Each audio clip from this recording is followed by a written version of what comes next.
What's going on, guys? So I'm working on the transmission right now. I just wanted to do a little video kind of update on the GSX, kind of show you a little bit about what's going on with this car.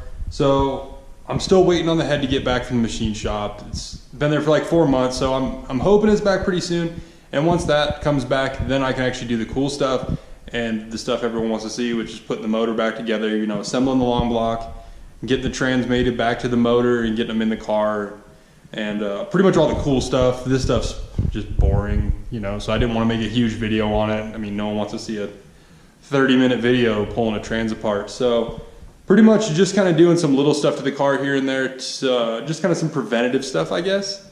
I don't really want to have to pull the trans back out or pull some, you know, bushings out after I'm done with this whole build. You know, I already got the motor back in, all that stuff, and then next thing I know, there's something wrong that was little and stupid, and I could have fixed it when the car, you know, is up and on jacks and the transmission's out. So this is the transmission. It is an auto, so that's why, if you're not familiar with the autos, they have like a trans filter and its own fluid pan. So you can see on this one, you can definitely see that's the filter inside there. It's a lot dirtier than this one, so I'm glad I'm replacing it.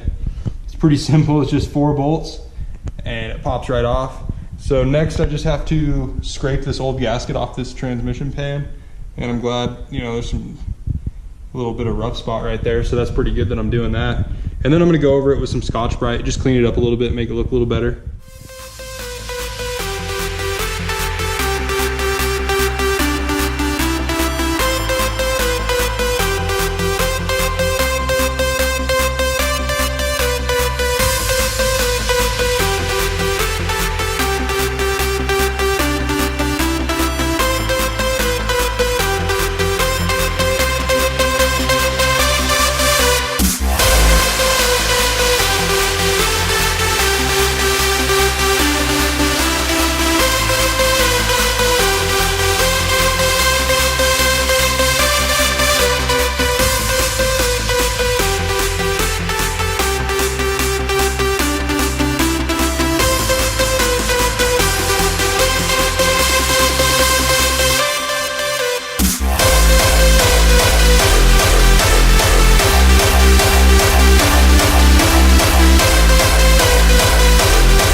So finished cleaning up the pan, got all the gasket off, all the old RTV off of it, and kind of cleaned up the surface face on the trans where the pan and the trans meet.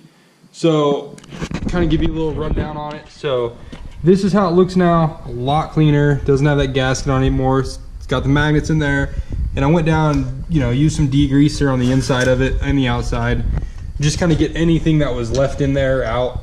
Make sure it's clean and there's nothing that's going to go into the trans. Everything in here is clean. I made sure there's nothing that's going to get, you know, inside the trans, damage anything. This trans is built. It was built by Metro Performance. They're in, I want to say they're in Washington. They built Jeff Bush's transmission, if you know who Jeff Bush is. I want to say he's actually got the fastest DSM in the world right now.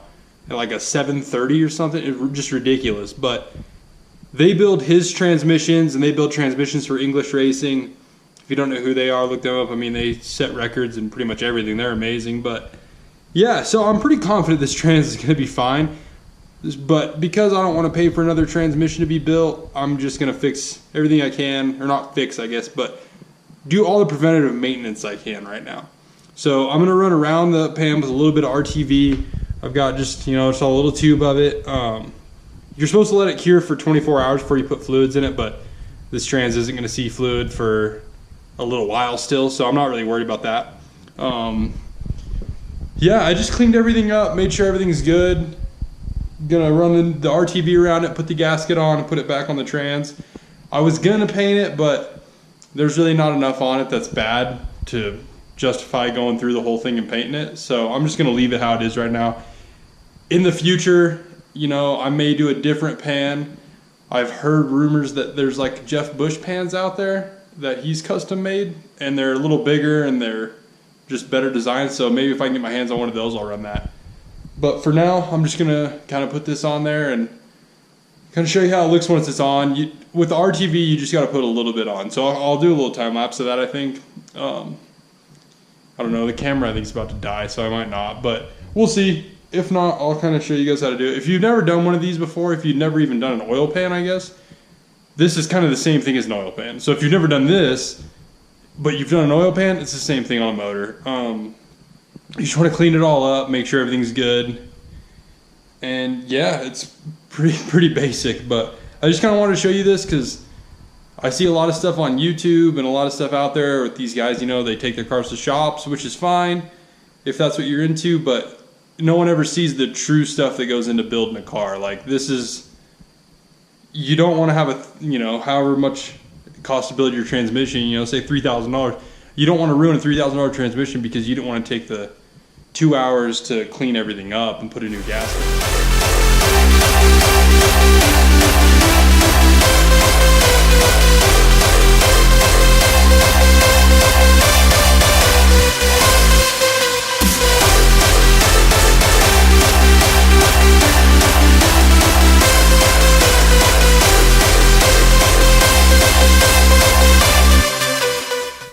Alright, so done with the transmission now.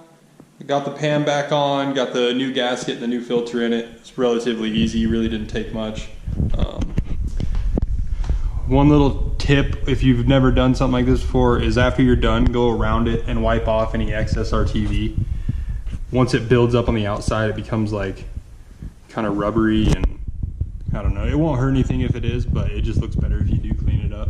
So I know this was kind of a short video. I just kind of wanted to put something out there, you know, the first part of the build. This is kind of starting the build, so now I'm going to start working on the car pretty much full time again. Well, whenever I actually have time. So I appreciate anyone that watched the video. If you haven't already, please like the video, give it a thumbs up, and definitely subscribe. And I appreciate everyone that watched it. So I will see you next time.